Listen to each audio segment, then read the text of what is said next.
Tumira ng tres! Grade 10 na sa lunes! Hi, ako si Kuya Renan. Tambay ako, pero marami yung pangarap.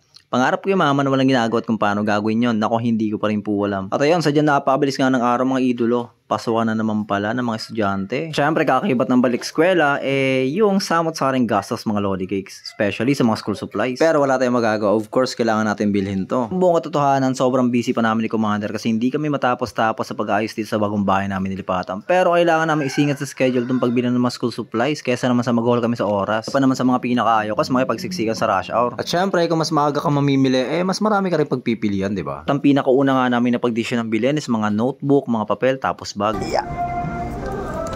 Has to give, won't last a day without you.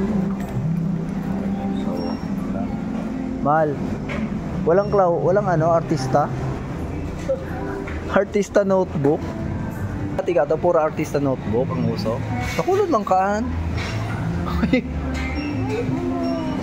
Ano mo, 2 taon ng quiz-an. Hindi ko lang alam sa inyo guys pero para sa akin sobrang satisfying itong ginagawa ko guys, yung mga pamimili ng school supplies. Well, hindi lang school supplies, every time na mamimili kami ng mga gamit ng mga anak namin, sobrang na-satisfy ako. Nalilibang ako ng sobra. Naiisip ko kasi nung bata pa ako hindi ganito kasagana yung buhay namin dati. Well, hindi pa naman kami nakakaangat-angat pero masasabi ko lang na bibilang ko yung mga anak ko ng mga bagay na wala ako dati. Katulad ito, pencil case na may parang orasan. Brand yung lapis na hindi nila kailangan pagtiyagaan hanggang mapudpud na. Kung ano-ano pang sari-saring abubot na hindi ko naranasan nung kabataan ko pa. Mga gamit sa eskwela na pinapanood ko lang ilabas ng mga klase kung may kaya sa buhay galing sa mga bag nila. Nakakatawa lang isipin na sa ngayon, yung mga hindi ko nagagawa dati, yung mga hindi ko nagagamit dati, is magagamit na ng mga anak ko. Sige daw, surat ka daw pangalan mo.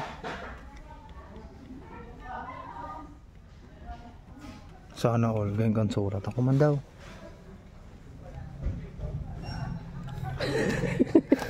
Bakit mas maganda yung sulat? Masyado kong ano dyan ulit.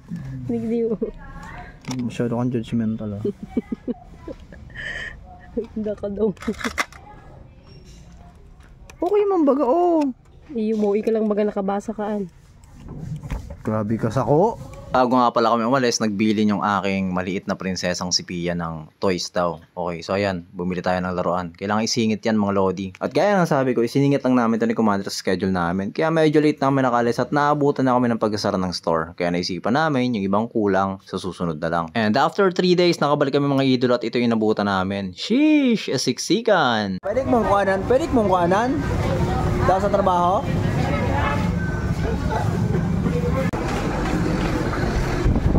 Matawuhon baga. Butong kita. Hello. Ina pa noon Oy. By the way, shoutout nga pala sa lahat ng tropa natin sa 101 Shopping Center sa Goa. Sobrang solid nyo mga idolo. Kami nakakilala sa akin dito mga lodi. Sabi nila pinapanood nila mga videos ko. Sabi ko wag nyo akong panoorin, wala kayong makukuha sa akin.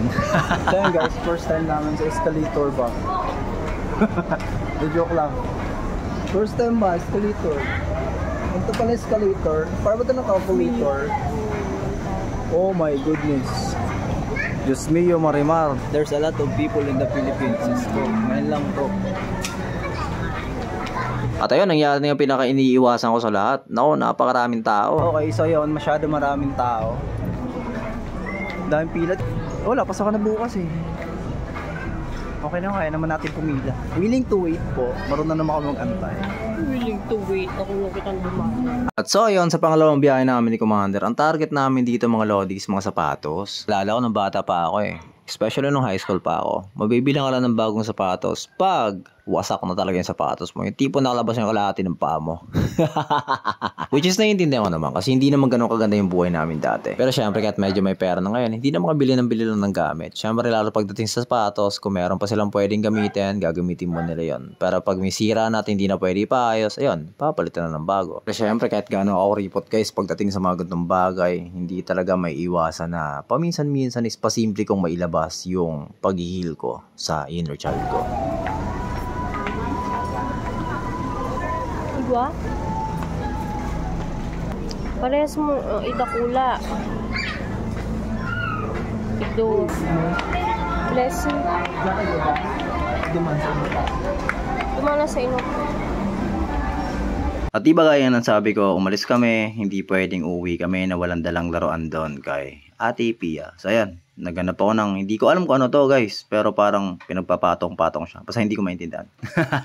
At after like around 5 minutes sa pila mga lodi, ayun, binabalot na rin ng kahera yung mga binili namin. Sheesh, grabe, napakahaba talaga ng pila guys. Sinabot namin yung rush hour. Pero okay lang mga lodi, sulit naman yung pagod. Kasi ayun, di ba? Uwi ako na nakangiti kasi alam ko, nabili ko na yung pangailangan ng mga ano ko. By the way, shoutout nga pala dyan sa mga tropa natin na nakakilala sa akin. Hey, sobrang solid nyo po mga idol.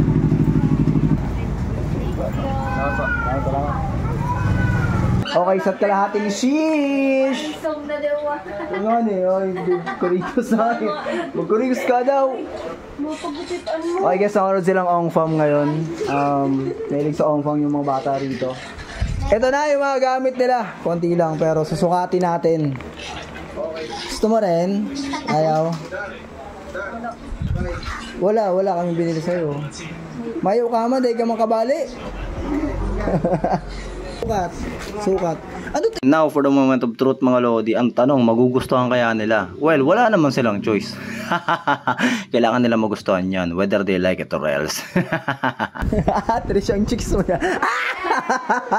Wow! Wow!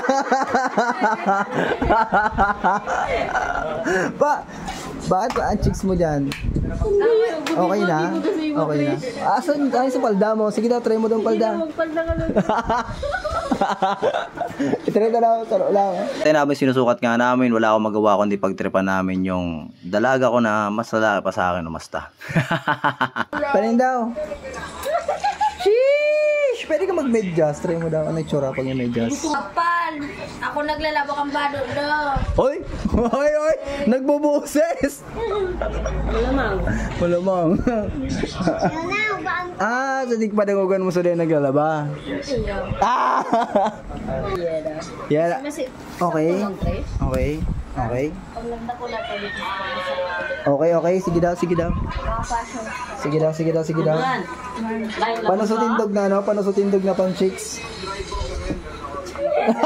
Char! Ano to? Uwi na ng tres! Grade 10 na sa lunes! Yun na, bagay niling ko na bagaan. Puros naman ng pakit kas bago pa. Okay, so ayun. Tapos na rin yung mga problema para sa school supplies. And yung mga notebook na namin binili. Parang kulang na lang natin ilang piraso pero goods na yun. So, yeah. Preparado na kami para sa pasukan bukas.